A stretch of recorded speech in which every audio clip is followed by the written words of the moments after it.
But the reason I want to talk to you is because it's what's going on, your bigger picture. And I'm very, very bullish on Bitcoin, the whole crypto world.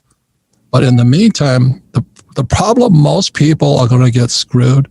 As you know, Anthony, all they want to do is get rich quick. Of course. They don't want to study this stuff. And that's why they'll be the biggest losers around. Look, if you look at the recent price drawdown like you just described, right? So in 2017, we went from $1,000 to $20,000. It took about a year to draw down to 3,200. That was the bottom of this past bear market. Oh, don't make me feel terrible. And so from 3,200, basically between 2019, 2020, and into 2021, it then peaked again over 60,000. And then recently fell again to somewhere between 28,000 and 30,000 was kind of the most recent low. And I think to your point, people see this high degree of volatility and it scares the hell out of them. But one of the beauties of Bitcoin being this decentralized digital open system is that you can actually go look on the blockchain and you can see exactly who's buying and who's selling, right? It's an open, transparent ledger. And so when you go and you look at those on-chain metrics or on the blockchain, what you find is that entire drop from 60 down to 30, it was all new investors, new people in the market, right? And you can tell that by how long have they been holding on to the Bitcoin that they were selling. And so when you see that all the new people are selling, it asks yourself, well, who's buying it? It's all the people who've been around for a really long time. Right? They're saying, hey, if you just got here and all of a sudden a little bit of volatility spooks you, I'll surely buy up your Bitcoin at a lower price. Right? And so what you have is you just have weak hands selling to strong hands or kind of new people selling to old people. And so the people who've been around a long time, this is nothing new to them. Well, they can't believe it crashed to $30,000. The fact Bitcoin crashes to 30,000 is music to their ears. Well, that's why I'm a little upset because it didn't hit my strike price at 27. You know, I was just sitting there waiting. I said, come on, go lower. And all the guys who are hoping it goes higher are bailing out, you know. I thought it was pretty funny personally. Of course. It's called a market. Things go up and things come down. I mean, that's a market. Bulls and bears, right? That's all it is. Yeah. And I think the other thing about Bitcoin that people should know is I always say that it's the last remaining truly free market, right? And so what I mean by that is you've done a great job over the years explaining to people kind of how manipulated the dollar is, how manipulated the stock market is, etc.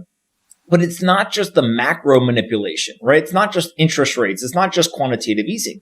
There's also things that are built into, say, the stock market where if the stock market goes down 7-8% in a single day, they literally call timeout and say, hey, whoa, 15-minute circuit breaker. If it goes down again, 11-12%, hey, circuit breaker again. And then if it goes down 20% in a single day, they literally shut off the market. They all go home for the day. Yeah, I want everybody. That happens all the time in Bitcoin. I want everybody to listen to what Anthony is saying here, because this is a very big difference between the stock market, real estate market, and Bitcoin. Is when I was a kid, nobody was in the stock market. So between like 61 to 81, the old guys like me, the baby boomers, they wouldn't go in the stock market because they're in the bond market. The bonds were safer. So what they do, they create this thing called a 401k and the IRA to kind of force the baby boomers into the stock market. And who controls the stock market? Well, the central banks, the Treasury, and Wall Street. And so all these baby boomers have been set up. I know that because that's what I study. So as you know and I know, they're going to pull the rug out from under them. And there's going to be the biggest, baby boomers have been the luckiest generation in history. I mean, they do jack and they got rich. They put money in the stock market, they got rich. Then what happened is 87, the stock market crashes. And what Anthony's talking about here is because Greenspan came in and says, we can't let the baby boomers get out because then we all get poor. So the idiot baby boomers stayed in and was called the Greenspan put or the PPP, the plunge protection team. What Anthony is saying there, they prop the stock market up to keep the baby boomers in. And that's the difference between Bitcoin. There's nobody holding it up. Now, that's good or bad, but to me, it's good because you've got to be smarter. And all you losers out there who just want to get rich quick, you're going to get pounded. Stay in the stock market. Stay with that 401k. And then you get pounded when it all comes down. They can't stop it. Look, one of the most fascinating things to me is, take a Warren Buffett, which I think a lot of people, especially baby boomer generation and on down, really respect somebody like a Warren Buffett, right? He's built an immense amount of personal wealth. He's got these very charismatic kind of letters that he writes that people are really attracted to. When he does interviews, right, he's very likable as an individual, and also shares awesome, timeless financial advice. And so when people see somebody like him and they ask him, what do you think about Bitcoin? Everything from it's rat poison to it's like harvesting dead baby brains and what other kind of ridiculous thing he says.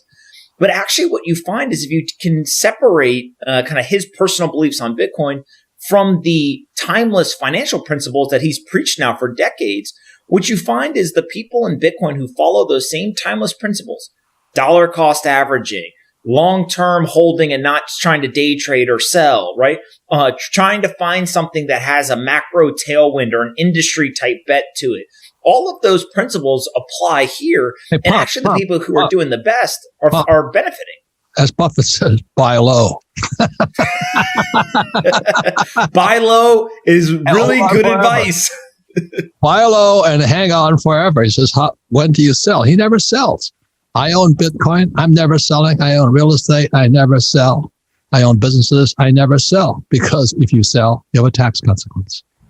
Of Do you know what I mean? course. That's macro financial education. So, and so the people that got hammered are exactly as you said. They were the FOMO, fear of missing out.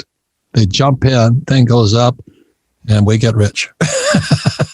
Yeah. And here's the crazy part, right? Is that if you have short-term kind of thought process, if you're trying to optimize for quote unquote getting rich quick, if you aren't intelligent about risk management, all that stuff, then you become a panic seller when the price drops. And that's exactly what we just saw, right? Was people who were using leverage, they were trying to get rich quick, whatever. When price drops aggressively, they become the panic sellers. And the difference between this market and the traditional stock market is there's no circuit breakers.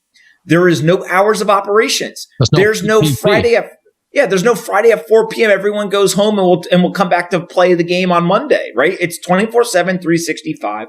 There's no plunge protection team, right? That's going to step in and buy, kind of the market.